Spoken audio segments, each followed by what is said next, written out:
Hello students, Gurukul के online platform पे आपका फिर से स्वागत है। इससे पहले जो 2 वीडियोस हुई हैं उसमें हमने एक वीडियो में सिलेबस डिस्कशन किया था, उसके बाद एलिजाबेथन पीरियड के बारे में किया था जो कि 1558 से 1603 तक था। उसके बाद हमने क्रिस्टोफर मार्लोव के वर्क्स के बारे में, उनकी लाइफ के बारे में डिस्कस किया था, जो आप आई होप कि आप सबको वो समझ आ गया होगा। अब उसके बाद हमने विलियम शेक्सपियर के जो मैंने कुछ पॉइंट्स आपको नोट डाउन करवाए थे कि जो पॉइंट्स हैं वो आपने करने हैं, क्योंकि उसमें से एग्ज़ाम में काफ़ी क्वेश्चंस पूछे जा सकते हैं। उनका हमने सारा डिस्कशन किया था। आज हमने जो विलियम शेक्सपियर के वर्क्स हैं या उन्होंने कौन सा वर्क कब लिखा, इसके बारे में डिस्कस करेंगे। एज यू नो कि जो विलियम शेक्सपियर हैं उनके जो वर्क्स हैं वो काफ़ी इम्पॉर्टेंट हैं, बहुत वास्ट उनका जो लाइफ रही है, सिलेबस में जो हम उनका करते रहते हैं। तो जिस स्टैंडर्ड में भी हमने किया है, ऐसा हो नहीं सकता कि इंग्लिश लिटरेचर में आपने कभी विलियम शेक्सपियर का नाम ना सुना हो। उस दिन हमने कुछ पॉइंट्स किए थे पिछली वीडियोस में, उन पॉइंट्स के बारे में आपको मैंने बताया था कि क्या क्या चीज़ें इंपॉर्टेंट रही हैं, क्या क्या चीज़ें एग्ज़ाम में पूछी गई हैं और कौन कौन से पूछे जा सकते हैं। इसके अलावा जो वर्क्स हमारे हैं विलियम शेक्सपियर के, उन्होंने कौन कौन से प्ले लिखे, सोनेट्स क्या हैं, पोइम्स क्या हैं, उनका हम डिस्कस करेंगे। आज कुछ जो मैं प्ले और ट्रेजेडीज़ आपके सामने लेके आई हूँ, उनसे पहले मैं उनका जो वर्क है उनके बारे में ये बताऊँगी कि कौन सा उन्होंने वर्क कौन से ईयर में लिखा, ठीक है, क्या है वो। कुछ स्टोरीज़ हैं हेमलेट की, ओथेलो की, उन स्टोरीज़ के बारे में डिस्कशन करेंगे। आई होप कि जो बाकी वीडियोज़ रही हैं उनमें आपको काफ़ी समझ आ गया होगा और आज की वीडियो का भी समझ आ गया। और प्लीज़ क्वेरी करते रहिए। हमारा जो नंबर आप देख रहे हो स्क्रीन पे, कॉन्टैक्ट नंबर, इस पे आप कॉन्टैक्ट कीजिए। ये पेड ग्रुप है, इसके बाद जितने भी लेक्चर्स होंगे तो उनके लिए आप अपनी क्वेरी इस कॉन्टैक्ट नंबर पे कर सकते हो, ठीक है। तो अब आज का शुरू करते हैं। विलियम शेक्सपियर, विलियम शेक्सपियर, ठीक है। अब सबसे पहले जो इनके वर्क्स हैं उनके बारे में डिस्कस करेंगे, क्योंकि जो पॉइंट्स टू बी रिमेंबर्ड थे वो हमने पहले ही डिस्कस कर लिए थे। आज इनके वर्क्स के बारे में करना है। तो सबसे पहले आप नोट डाउन कीजिए बिफोर 1594, मतलब 1594 से पहले उन्होंने कौन कौन से वर्क अपने क्रिएट किए उनके बारे में। सबसे पहले आ गया हेनरी सिक्स्थ। हेनरी सिक्स्थ के 3 पार्ट्स हैं। हेनरी सिक्स्थ के 3 पार्ट्स हैं। उसके बाद रिचर्ड 3 आ गया, हिस्ट्री प्ले है, जो इनके ट्रेजेडी प्ले है, हिस्ट्री प्ले है। नेक्स्ट है the two gentleman of Verona, ये आ गया। उसके बाद आ जाता है द कॉमेडी ऑफ एरर्स, ठीक है। ये इसका जो टाइम पीरियड है वो 1590 से 94 माना जाता है, ठीक है। बिफोर मतलब 1590 से 1594 माना जाता है। और मैंने आपको इसके बारे में बताया था कि ये शॉर्टेस्ट प्ले है विलियम शेक्सपियर का। सबसे शॉर्टेस्ट प्ले कौन सा है? कॉमेडी ऑफ एरर्स, ठीक है, ये हो गया। उसके बाद आ जाता है the taming of the shrew, the taming of the shrew. जो इसका टाइम पीरियड है वो माना जाता है 1594 से 1597 तक, ये इसका टाइम पीरियड है, ठीक है। ये चीज़ होगी। अब इसकी टाइम पीरियड के बारे में मैं आपको डिस्कस करवाऊंगी, पहले ये आप मत नोट कीजिए, आगे देखते हैं आप पहले इसका क्या चीज़ है। अब सबसे पहले इन वर्क्स के बारे में देखते हैं कि मैं दोबारा से ये चीज़ें हाईलाइट करवा देती हूँ। 1594 से पहले जो उन्होंने प्ले लिखे थे वो कौन से हैं? हेनरी सिक्स्थ है, जो कि जिसके 3 पार्ट्स आगे माने गए हैं, 7th 8th है ना। रिचर्ड 3rd है। उसके बाद the two gentleman of Verona आ गया। उसके बाद द कॉमेडी ऑफ एरर आ गया, जिसका टाइम पीरियड 1590 से 94 माना जाता है। और मैंने ये भी आपको पॉइंट में करवाया था, ये सबसे शॉर्टेस्ट प्ले है, ठीक है। उसके बाद मैंने बताया था द टेमिंग ऑफ द श्र्यू, ये इनका जो वर्क है जो कि 1594 से करा गया था। इनका आप नोट डाउन कीजिए, स्क्रीनशॉट ले लीजिए और आगे आप वैसे वैसे चलते जाइए, ठीक है। नेक्स्ट वर्क के बारे में जो इनकी डिटेल है, पहले आप इनके वर्क्स नोट डाउन कीजिए, बाद में आप इनकी जो इम्पोर्टेंट डिटेल्स हैं वो करते रहेंगे, जो इम्पोर्टेंट डिटेल्स जिनके अकॉर्डिंग क्वेश्चन पूछे जा सकते हैं। नेक्स्ट आप लिखिए 1594 to 97। 1594 से 97 तक कौन कौन से जो वर्क थे इनके थे। सबसे पहले जो आ जाता है Romeo and Juliet, Romeo and Juliet, ये वर्क आ गया। उसके बाद कौन सा वर्क आता है इनका, मिड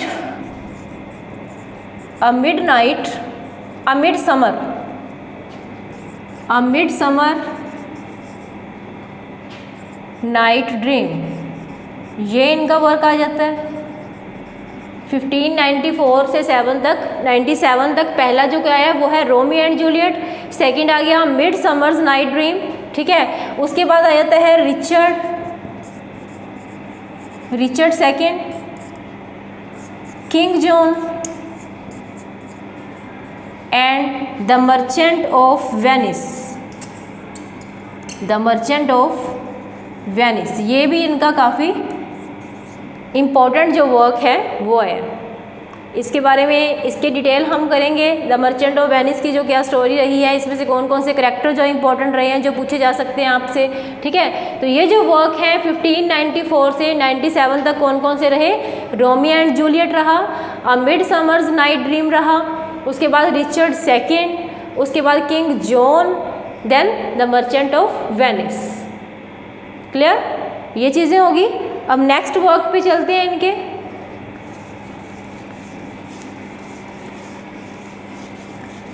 विलियम शेक्सपियर का जो सिलेबस रहता है या उनके वर्क हैं, मैंने कई बार कहा है कि काफ़ी वास्ट हैं।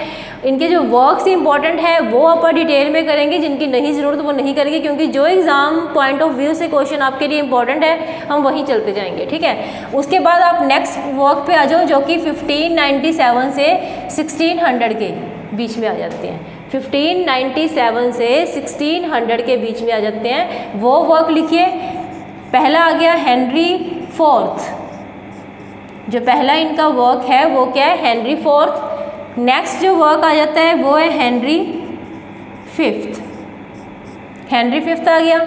उसके बाद जो प्ले है इनका as you like it, next कौन सा आ जाता है, जूलियस सीजर, ठीक है। 1597 से 1600 तक जो इनके वर्क आए हैं वो है Henry fourth, Henry fifth, as you like it और जूलियस सीजर, ठीक है। ये हो गए इनके 1597 से 1600 तक जो इनके वर्क थे, ठीक है। आगे वर्क्स पे चलते हैं।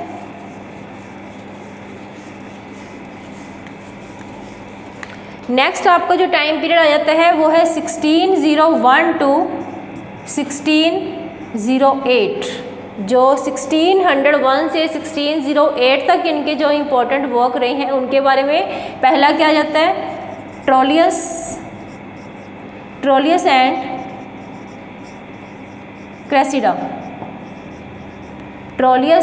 क्रेसिडा, ठीक है। नेक्स्ट आ जाता है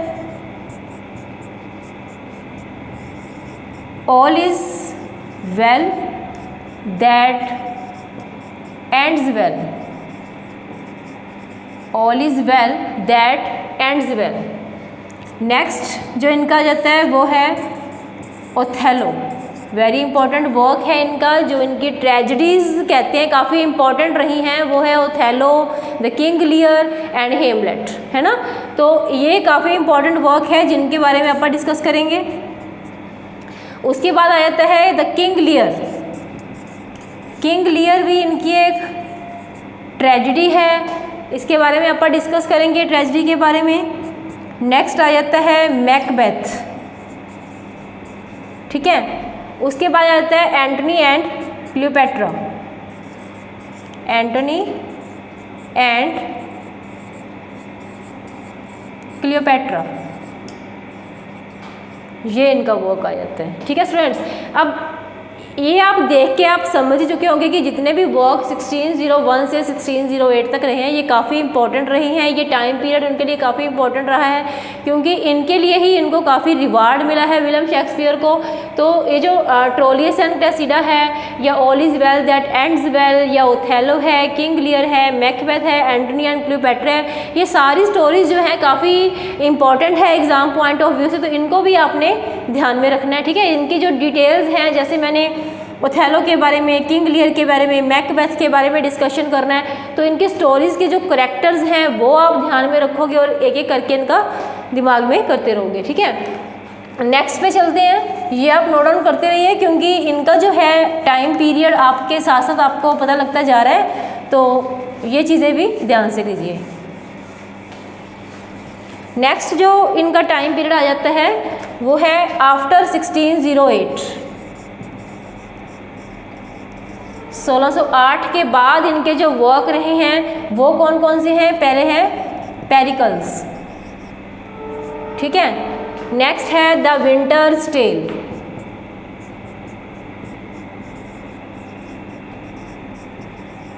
द विंटर्स टेल। नेक्स्ट जो प्ले आ जाता है वो है द टेम्पेस्ट। टेम्पेस्ट का मतलब क्या होता है? तूफान, द टेम्पेस्ट, ठीक है। और फिर आ जाता है इनका हेनरी 8th, ये इनकी प्ले। तो आफ्टर 1608 इनके जो 1608 के बाद जो प्ले रहे हैं वो क्या है? Pericles, the winters tell, the Tempest, Henry 8th, है ना। तो ये इनके रहे हैं। तो सबसे पहले जो हमने इनके प्लेज और इनकी क्रिएशंस के बारे में देखा है, उनका वर्क क्या है, उनकी डिटेल क्या है, वो हम एक एक करके अब क्लियर करते जाएंगे। ठीक है, जितने भी आज हमारे इस वीडियो में डिस्कशन होएगा उतना मैं कोशिश करूँगी आपको उनकी करैक्टर्स और जो एग्ज़ाम पॉइंट ऑफ व्यू से क्वेश्चंस बनते हैं उनके बारे में सारा कुछ बता दूं, और ये सारी चीज़ें आप ध्यान में रखिएगा। ठीक है, और सबसे पहले जो इनका आप वर्क लेंगे जो कि इम्पॉर्टेंट है वो है ओथेलो। ओथेलो, ठीक है। अब इसमें जो ओथेलो है इसको the Moor of Venice,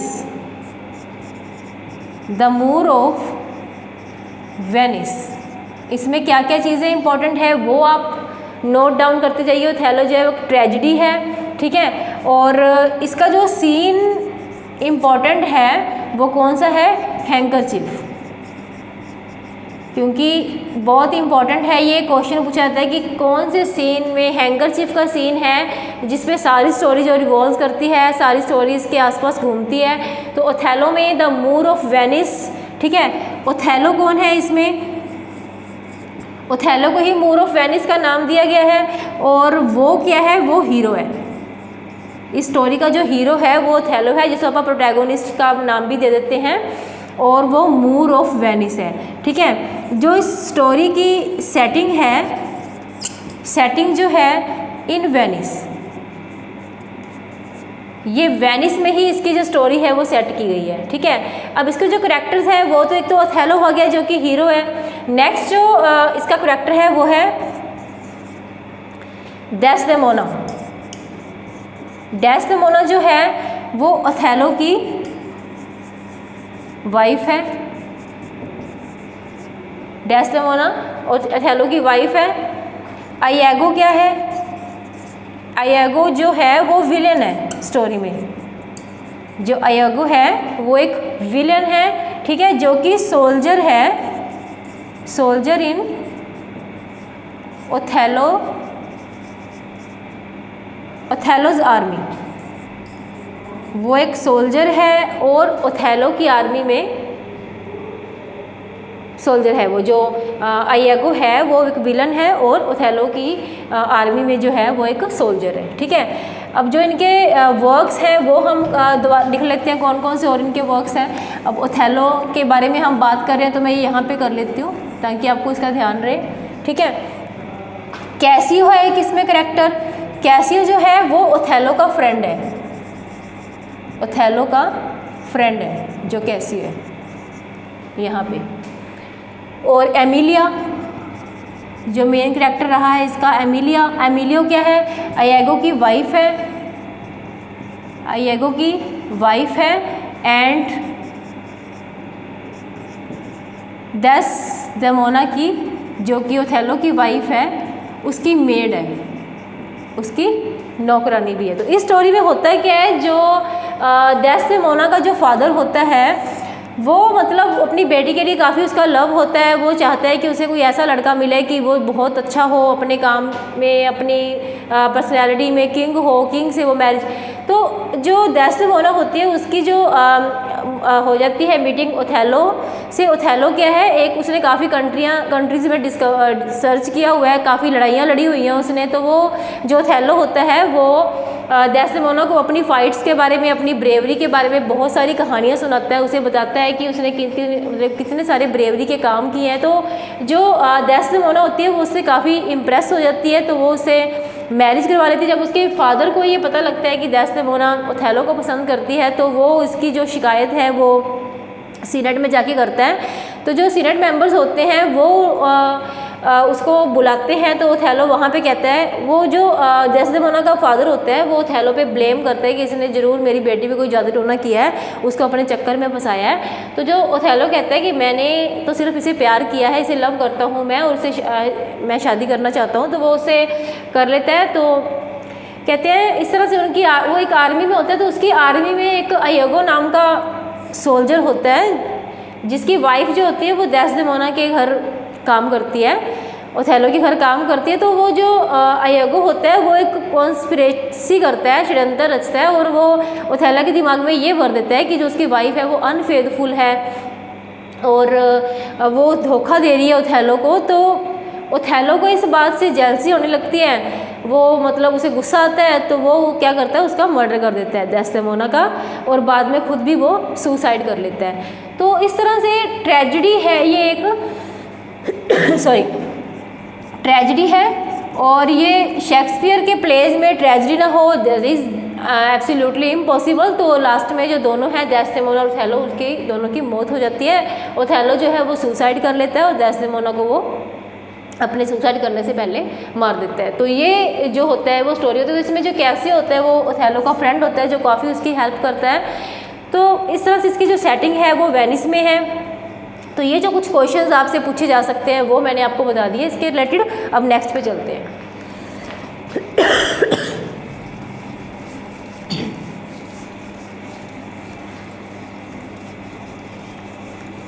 next जो आप इसकी स्टोरी लेंगे वो लेते हैं किंग लियर।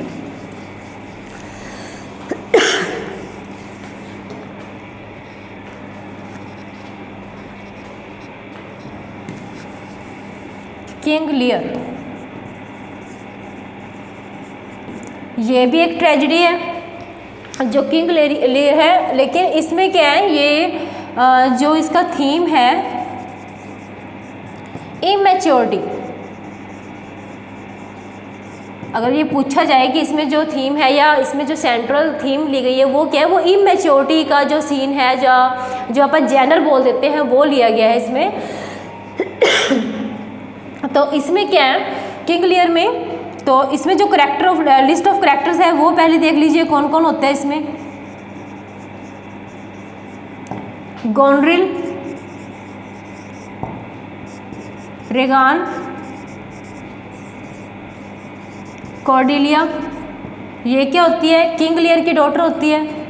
गोनरिल इसकी डॉटर है, ये फर्स्ट डॉटर आ गई इसकी। सेकंड नंबर पे आ जाती है रेगान, इसकी डॉटर किंग लियर की। और सबसे छोटी यंगेस्ट डॉटर जो होती है वो कौन है, कॉर्डेलिया है। तो किंग लियर इसमें करेक्टर है, खुद है वो, राजा है वो किंग लियर, वो किंग है, फादर है इन तीनों डॉटर्स का। ठीक है, इसमें एक है, इसमें जो है ना इसके स्टोरी में 2 स्टोरीज चलती रहती हैं। तो एक स्टोरी में तो ये सारे हो गए, इसमें एल्बनी होता है। एल्बनी जो कौन है, वो गोनरिल का हस्बैंड है, गोनरिल हस्बैंड।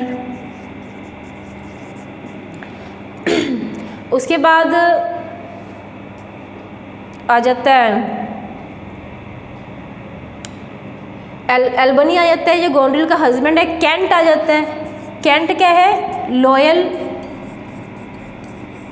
कॉर्डियर, दरबारी है वो किंग लियर का, जो उसके प्रति काफ़ी लॉयल है। अब कैंट के साथ या ब्रैकेट में ये लिख लीजिए CAIUS, कैस।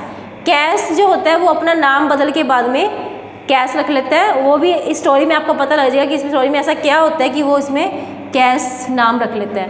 तो पहले तो आप इनके बारे में करेंगे, उसके बाद जो साथ साथ इसकी स्टोरी चलती रहती है वो किसकी स्टोरी है? ये तो स्टोरी 1 होगी, ठीक है। स्टोरी फर्स्ट ये है। स्टोरी सेकंड में क्या चलता रहता है ये भी आप इनके नोट कर लीजिए। पहले है ग्लूसेस्टर। ग्लूसेस्टर है, उसके 2 सन्स हैं। पहला जो है वो है एडमंड। एडमंड इसका बेटा है, ठीक है। और दूसरा कौन सा है? एडगर। एडमंड और एडगर, ये लिख लो आप। डिसलॉयल है और जो एडगर है वो लॉयल है। तो ये स्टोरी यहाँ पे चलती रहती है। अब इस स्टोरी में होता क्या है किंग लियर में कि ये जो थीम है यही मैच्योरिटी में। जो किंग लियर है वो काफ़ी बूढ़ा हो चुका है और उसे ये है कि मैं अपना जो सारा किंगडम है वो अपनी बेटियों में डिवाइड कर दूं, लेकिन उससे पहले वो कुछ चेक करना चाहता है। वो ये चाहता है कि मैं उसको अपना ये किंगडम उस बेटी को दूं जो मुझे सबसे ज़्यादा प्यार करती हो। और ये चेक करने के लिए ना वो मतलब इनको तीनों को बुलाता है और ये मतलब एक प्रोग्राम करता है जिसमें ये उसे पता लगता है कि कौन उससे ज़्यादा प्यार करती है। तो गोनड्रिल और रेगान जो होती हैं, इसकी बेटियां, ये बड़ी होती है, ये छोटी होती है, तो ये कहती है कि हम तो आपसे सबसे ज़्यादा आपसे प्यार करते हैं, आपके बगैर हमें कुछ भी अच्छा नहीं लगता, जो हैं वो आप ही हैं, you are everything for us. तो जो किंग लियर है वो काफ़ी खुश हो जाता है कि जो मेरी बेटी हैं वो मुझे काफ़ी प्यार करती हैं, बहुत प्यार करती हैं। तो यही एक्सपेक्ट वो रेगान से करता है कि रेगान भी यही जवाब देगी उसका। लेकिन जो रेगान होती है वो क्या कहती है कि मैं आपसे ना तो ज़्यादा प्यार करती हूँ ना ही कम करती हूँ, मैं उतना ही प्यार करती हूँ जितना कि एक बेटी को अपने फादर से करना चाहिए, इससे ज़्यादा नहीं करती मैं। तो ये आंसर जो किंग लियर है वो एक्सपेक्ट नहीं कर रहा था अपनी बेटी से, तो वो क्या करता है, ज़्यादा जो प्रॉपर्टी होता है वो गोनड्रिल और रेगान को दे देता है और जो कॉर्डेलिया को जो होता है वो मतलब कम देता है, उन दोनों से कम देता है। लेकिन उसे गुस्सा आता है इस बात को सुन के भी रेगान ने ऐसा जवाब क्यों दिया, क्योंकि वो ऐसा एक्सपेक्ट नहीं कर रहा था। तो क्या होता है उसके बाद रेगान से जो उन्हीं के दरबारी में प्रिंस जो होता है वो उससे मैरिज कर लेता है, क्योंकि वो रेगान कॉर्डेलिया को काफ़ी अच्छी तरह समझ होता है जो प्रिंस होता है, तो वो उससे मैरिज कर लेता है। तो मैरिज करने के बाद वो दोनों चले जाते हैं वहाँ से। तो जो किंग लियर होता है वो ये करता है कि वो रेगान और गोनड्रिला के साथ एक कॉन्ट्रैक्ट करता है कि मैं अपने 100 दरबारियों के साथ अपना आधा टाइम जो है वो गोनड्रिल के साथ स्पेंड करूँगा, आधा टाइम रेगान के साथ मैं स्पेंड करूँगा। तो ये इस तरह का उनके बीच में डील होती है। तो सबसे पहले वो आता है जो वो गोनड्रिल के पास जाता है रहने के लिए अपने 100 दरबारियों के साथ।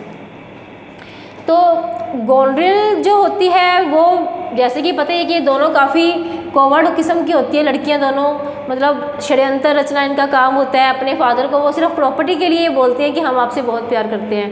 तो गोनड्रिल के पास जब वो रहता है तो मतलब गोनड्रिल जो होती है वो लॉयल नहीं होती, वो काफ़ी मतलब गेट रिड, छुटकारा पाना चाहती है अपने फादर से कि बहुत ज़्यादा तंग कर लिया है। वो इस तरह भी कहती है कि मैंने मतलब बहुत हो गया ऐसा कुछ। तो ये जो कैंट होता है इनका, किंग लियर का जो दरबारी होता है कैंट, ये इसके प्रति काफ़ी लॉयल होता है। उसे पता होता है कि गोनड्रिल और रेगान का स्वभाव कैसा है। वो कॉर्डेलिया को भी जानता होता है कि वो काफ़ी, वो समझाता भी है किंग लियर को कॉर्डेलिया के बारे में, पर वो नहीं मानता उसकी बात और उसे वो बाहर निकाल देता है, एग्जाइल, देश निकाला दे देता है उसे, कैंट को भेज देता है क्योंकि वो उसकी फेवर नहीं लेता।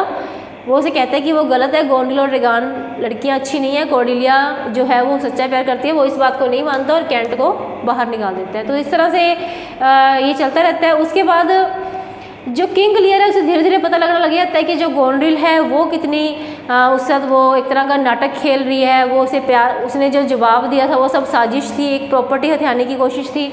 तो वो इसके बाद रेगान के पास जाने का फैसला करता है। रेगान के पास जाने से पहले गोनड्रिल को पता होता है कि उसका जो फादर है वो रेगान के पास जा रहा है। तो वो क्या करती है, गोनड्रिल रेगान को एक लेटर लिखती है। उस लेटर में वो लिखती है कि जो अभी मतलब अपने फादर के बारे में कहते चलो वो तो ठीक है, वो एक एक्सपीरियंस्ड है, उन्होंने हमेशा एक किंगडम चलाया है, इतना बड़ा हमारे फादर है, लेकिन जो दरबारी हैं वो उनसे मैं बिल्कुल भी खुश नहीं हूँ। अब वो जो फादर हैं वो तुम्हारी तरफ आ रहे हैं, तो इससे पहले मैं तुम्हें थोड़ा अलर्ट करना चाहती हूँ कि तुम इन सब से वो रहना, अलर्ट रहना, ताकि कुछ हो ना जाए। तो इस तरह से वो रेगान को पहले लेटर लिख देती है और अपने किसी नौकर को भेज देती है।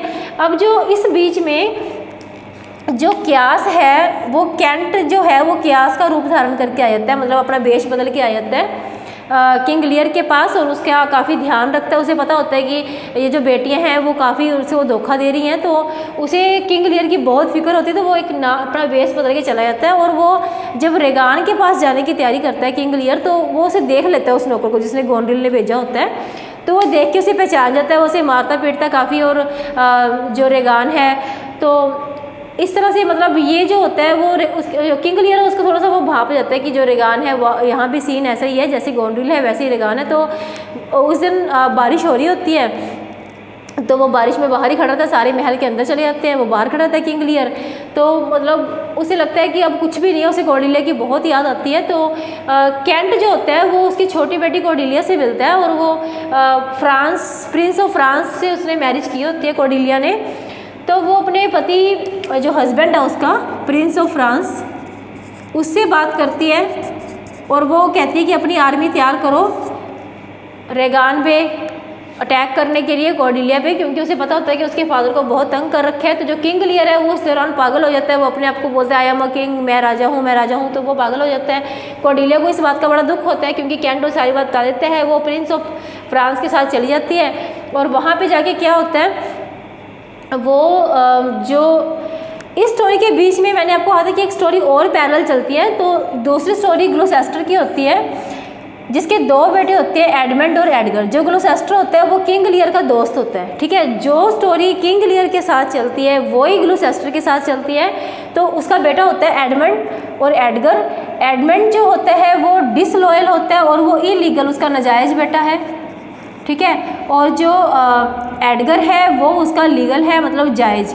तो वो दोनों को बहुत प्यार करता है, लेकिन उसे इस दौरान पता लग जाता है कि जो एडमंड है वो उसके प्रति वफादार नहीं है, और वो एडगर जो को काफ़ी प्यार करता है। लेकिन इसी बीच में जो एडमंड होता है वो काफ़ी हैंडसम होता है, सुंदर होता है। तो जो गोनड्रिल और रेगान होती है ना, वो एडमंड से अपना प्यार का चक्कर शुरू करती है। हालांकि वो दोनों मैरिड है, लेकिन फिर भी वो उसे फंसाने की कोशिश करती है। एडमंड के साथ जाके मिल जाती है, एडमंड भी उनके साथ जाके मिल जाता है। तो एडमंड, गोनड्रिल और रेगान ये तीनों मिलके क्या करते हैं, किंग लियर के खिलाफ और कॉर्डेलिया के खिलाफ अपनी जो आर्मी है वो तैयार कर लेते हैं। तो जो एडमंड है वो कॉर्डेलिया और किंग लियर को बंदी बना के ले आता है, ठीक है। कॉर्डेलिया अपनी सेवा से किंग लियर को काफ़ी ठीक कर देती है, वो ठीक हो जाता है। वो पहले पागल हुआ होता है, उसके बाद वो ठीक हो जाता है। तो इस तरह से क्या होता है कि वो सारी स्टोरी इनकी द्वारा पैरेलल चलती रहती है। जो एडमंड एडगर है इनकी स्टोरी, और इधर से जो किंग लियर है, गोनड्रिल, रेगान, कॉर्डेलिया, इनकी स्टोरी जो आपस में पैरेलल चलती रहती है, ठीक है। तो उसके बाद क्या होता है, ट्रेजिक सीन शुरू हो जाते हैं, जैसे कि ट्रेजिडी। अब सबसे पहले क्या होता है, जो गोनड्रिल होती है, रेगान होती है, इन दोनों के बीच में झगड़ा शुरू हो जाता है एडमंड को लेके।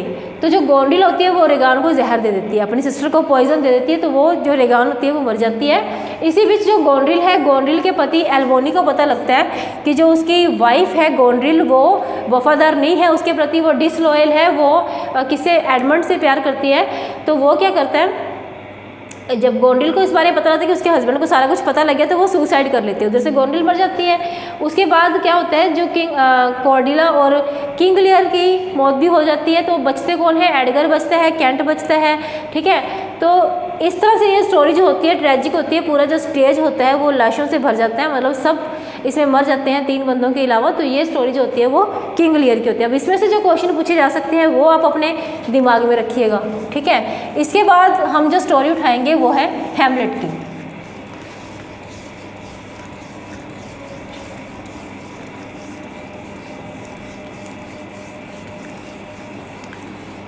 हैमलेट की स्टोरी।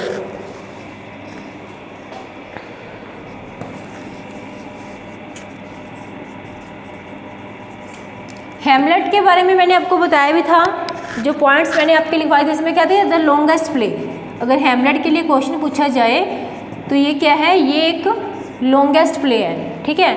अब हैमलेट में जो करैक्टर चलते रहते हैं वो इसके बारे में करैक्टर लिस्ट लिख लीजिए आप। ये भी एक ट्रेजेडी है, ट्रेजेडी है ये भी एक। अब इसमें कौन कौन से करैक्टर हैं, इसमें है हैमलेट, हैमलेट जो है वो हीरो है, ठीक है। घोस्ट है, हैमलेट्स फादर, हैमलेट्स फादर, ठीक है। क्लैडियस है, क्लैडियस हैमलेट का अंकल है, Hamlet uncle and step father, Hamlet का अंकल है और स्टेप फादर है। गर्ट्रूड है, हैमलेट्स मदर, गर्ट्रूड इसकी मदर है, ठीक है। उसके बाद आ जाती है ओफिलिया, ओफिलिया जो है हैमलेट्स बिलवड, उसकी बिलवड है, ठीक है। पोलोनियस, पोलोनियस क्या है, ओफिलियस फादर, ओफिलियस फादर है। उसके बाद आ जाता है रोशनक्रेंटस,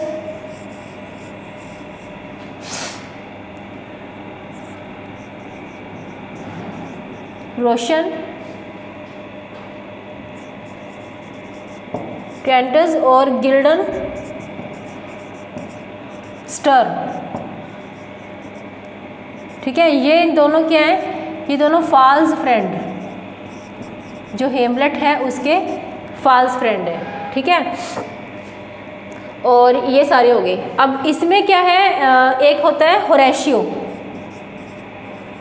होरेशियो, होरेशियो क्या है, ये हैमलेट का क्लोज फ्रेंड है, क्लोज फ्रेंड।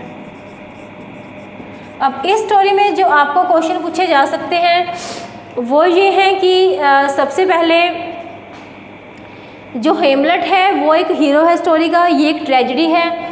घोस्ट हैमलेट का फादर है, क्लैडियस उसका अंकल है। इस स्टोरी में होता है क्या है कि जो हैमलेट का रिवेंज लेता है, हैमलेट नॉर्वे और डेनमार्क में ये जो स्टोरी है चलती रहती है। इसके जो मेन पॉइंट्स है वो लिख लीजिए। It is between Norway and Denmark, Norway और डेनमार्क के बीच में फाइट चलती है। जो हैमलेट है वो रिवेंज लेना चाहता है, किससे, क्लैडियस से, अपने अंकल से। जो हैमलेट है वो क्लैडियस से रिवेंज लेना चाहता है। ये एक रिवेंज स्टोरी है, रिवेंज स्टोरी जो हैमलेट क्लैडियस से लेना चाहता है, ठीक है। अब क्यों लेना चाहता है, क्योंकि जो क्लैडियस है उसने उसकी मदर, हैमलेट की मदर गर्ट्रूड से मैरिज कर रखी है, ठीक है। अब इसका जो एक मेन पॉइंट ये बनता है, हैमलेट जो है वो खुद, Hamlet love his own mother, वो अपनी ही माँ को प्यार करता है। And wants to marry her, और उससे मैरिज करना चाहता है। क्या है इसमें, it is between Norway and Denmark. ये एक रिवेंज स्टोरी है, ठीक है। Hamlet loves his own mother, वो अपनी ही मदर को प्यार करता है और उससे मैरिज करना चाहता है। तो इस अकॉर्डिंग जो इस तरह की जो होती है, इसमें एक टर्म यूज़ की जाती है। वो टर्म का नाम क्या है, Oedipus, Oedipus complex. Oedipus complex एक टर्म भी आपको आएगी। इसमें क्या होता है, इसमें एक जो कॉम्प्लेक्स रिलेशनशिप होते हैं उनके बारे में ये टर्म ये यूज़ की जाती है, ओडिपस कॉम्प्लेक्स। जैसे हैमलेट अपनी ही मदर से मैरिज करवाना चाहते हैं तो इस टर्म को हम क्या बोलते हैं, ओडिपस कॉम्प्लेक्स कहते हैं।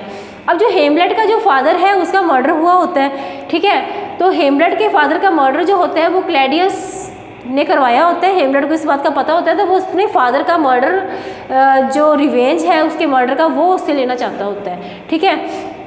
ओफिलिया उसकी बिलवड होती है, पोलोनियस उसका फादर होता है। तो जो इसके दो फ्रेंड होते हैं, रोशन कैंटस और गिल्डन स्टर्न, ये फॉल्स फ्रेंड होते हैं। ये ऊपर से प्रिटेंड करते हैं कि वो हैमलेट की काफ़ी उसे हेल्प करते हैं, वो उसके सच्चे दोस्त हैं, लेकिन असल में ऐसा होता नहीं है, वो भी इसी कॉन्स्पिरेसी में शामिल होते हैं उसके साथ।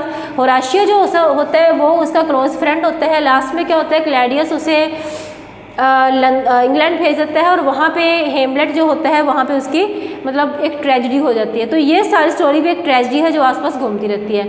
अब इसमें एक क्वेश्चन जो और आपसे पूछा जा सकता है वो मैं आपको, वैसे मैंने आपको पॉइंट्स में भी लिखवा दिया था, इसमें माउस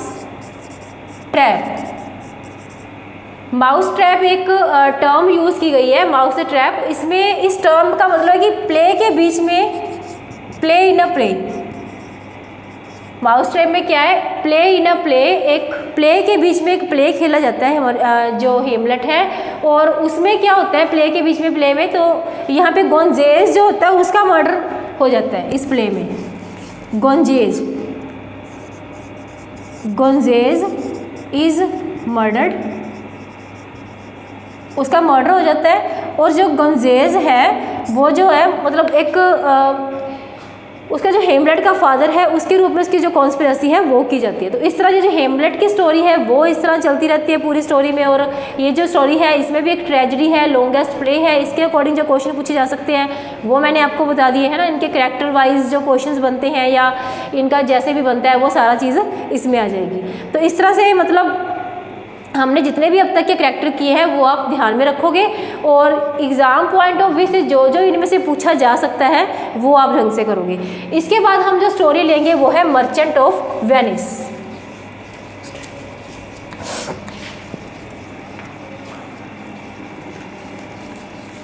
मर्चेंट ऑफ वेनिस आपने पढ़ी होगी, क्योंकि ये भी जब हम ग्रेजुएशन करते हैं उसके जो इलेक्टिव सब्जेक्ट हम चुनते हैं इंग्लिश के, तो वहाँ पे मर्चेंट ऑफ वेनिस काफ़ी इंपॉर्टेंट है। इसके करैक्टर्स भी आपने सुने होंगे।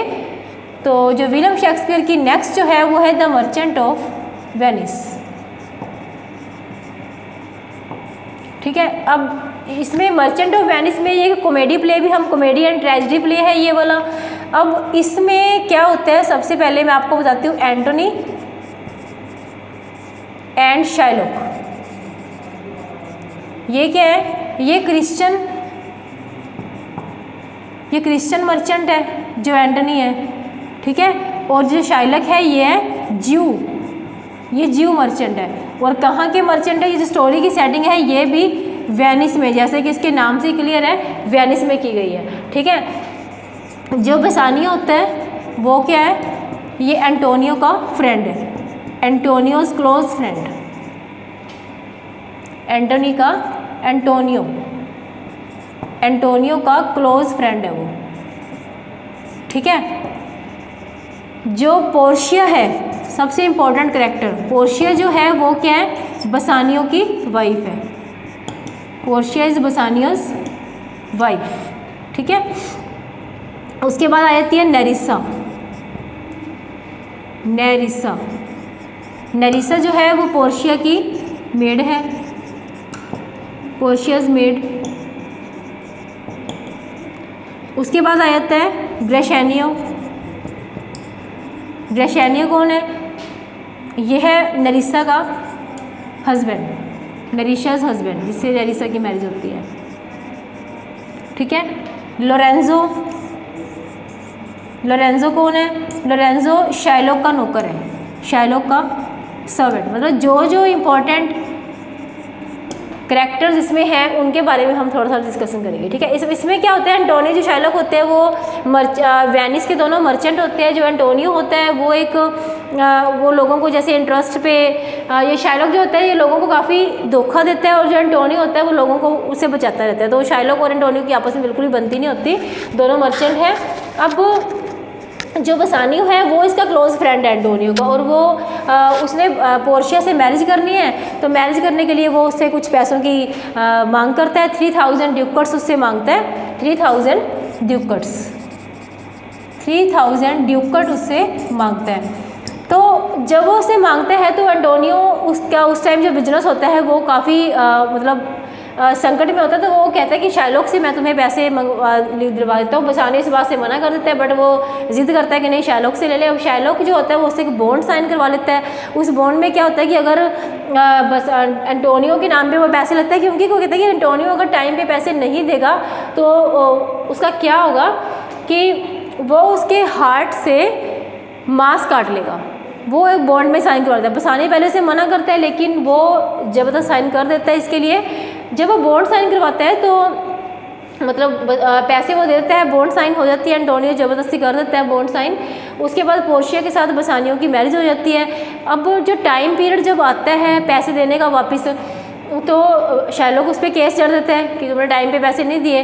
अब वो कहता है कि मैंने तो अब तेरे जो हार्ट है उसका मांस काटना है, लेना है फ्लैश उसका। तो जो पोर्शिया होती है वो वकील बन के चली जाती है, क्योंकि उसे पता होता है कि ये जो पैसे जो लिए थे वो हमारी मैरिज के लिए लिए गए थे, तो हमारा फ़र्ज़ बनता है कि हम एंटोनियो की इसमें हेल्प करें। तो शाइलॉक बिल्कुल नहीं मानता। पोर्शिया उसे काफ़ी अपील करती है कि नहीं छोड़ो इस बात को, तुम डबल ट्रिपल पैसे ले लो, ये कर लो, लेकिन वो कुछ नहीं मानता। वो कहता नहीं, क्योंकि उसका टारगेट, उसकी कॉन्स्पिरेसी ये होती है कि मैं इस पर एंटोनियो को मार डालूँ। लेकिन वो क्या होता है, जब वो एंड टाइम पे जब वो उसका मांस काटने लगता है तो पोर्शिया उसे कहती है कि तुमने बॉन्ड में ये लिखा हुआ है कि मैंने मांस काटना है, लेकिन उस पर ये नहीं लिखा भी अगर एक भी बूंद अगर खून की गिरती है तो तुम्हारी जो प्रॉपर्टी है वो आधी प्रॉपर्टी एंटोनियो के नाम हो जाएगी और आधी प्रॉपर्टी वेनिस के नाम चली जाएगी। तो तुमने कहीं भी बॉन्ड में ये नहीं लिखा कि ब्लड गिरना चाहिए, तुमने सिर्फ मांस की बात की है, फ्लैश की बात की है। तो अब ये तो बात सही थी। शाइलॉक बौखला गया कि अब तो काम ख़राब हो गया। वो कहता नहीं मुझे मेरे पैसे वापस कर दो, मैं इसको नहीं मारूंगा। अब बात और बिगड़ जाती है। पोर्शिया कहती नहीं तुमने कॉन्स्पिरेसी की है, तुमने मारने की कोशिश की है और ये बिल्कुल वेनिस के लॉ के विरुद्ध है, तो तुम्हें तो अब इसका पूरा करना पड़ेगा। या तो तुम अपनी सारी प्रॉपर्टी है वो वेनिस के नाम और एंटोनियो के नाम कर दो, नहीं तो तुम्हें सज़ा मिलेगी। लेकिन वो क्या करता है, मतलब जो शाइलॉक होता है वो बहुत अपील करता है कि नहीं मुझे माफ़ कर दो, मुझसे गलती होगी, लेकिन उसने षड्यंत्र रचा था तो इस करके वो एंटोनियो से करवा लेता है। अब जो नेरिसा होती है वो इसकी मेड होती है, वो पोर्शिया की काफ़ी हेल्प करती है, हर काम में काफ़ी लॉयल है पोर्शिया के प्रति। और बसानियो से जब उसकी मैरिज होती है तो उसके जो फादर होते हैं पोर्शिया के, वो एक उनकी शर्त होती है कि जो पोर्शिया है अपनी मैरिज अपनी मर्जी से नहीं करवा सकती। उनकी 3 कास्केट होती हैं, लेड, एल्युमिनियम और गोल्ड, सिल्वर, एल्युमिनियम की। इसमें ये लिखा होता है कि जिस टोकरी में से, कास्केट में से पोर्शिया की फ़ोटो निकलेगी उसी से वो मैरिज करवाएगी, जो उसकी सही उसमें से पोर्ट्रेट निकलेगा। तो इस तरह से बसानियो जो होता है वो चुन लेता है, तो इन दोनों की मैरिज हो जाती है। तो इस तरह से ये स्टोरी जो होती है एंटोनियो और शाइलॉक के बीच आसपास घूमती रहती है। बसानियो के थ्रू, बसानियो की इसमें एक वो बन जाता है ज़रिया जिससे वो सारी स्टोरी चलती रहती है। तो ये सारी मर्चेंट ऑफ वेनिस। अब जो मेन कैरेक्टर्स के हैं, एंटोनियो है, शाइलॉक है, बसानियो, पोर्शिया, जिनके बारे में पूछा जाए। लोरेंजो जो होता है वो इसका नौकर होता है, जो बाद में शाइलॉक को छोड़ के बसानियो के पास आ जाता है। तो इस तरह से अब जितने भी आज हमने ये क्वेश्चंस किए हैं इनको आप ध्यान में रखिएगा। इनके जो क्वेश्चंस हैं वो आप पूछे जा सकते हैं। स्टोरी के बारे में जो पूछा जा सकता है उसके बारे में ध्यान रखिएगा। और बाकी जो इनके वर्क हैं हम नेक्स्ट वीडियो में कंप्लीट करेंगे। तब तक के लिए थैंक यू वेरी मच।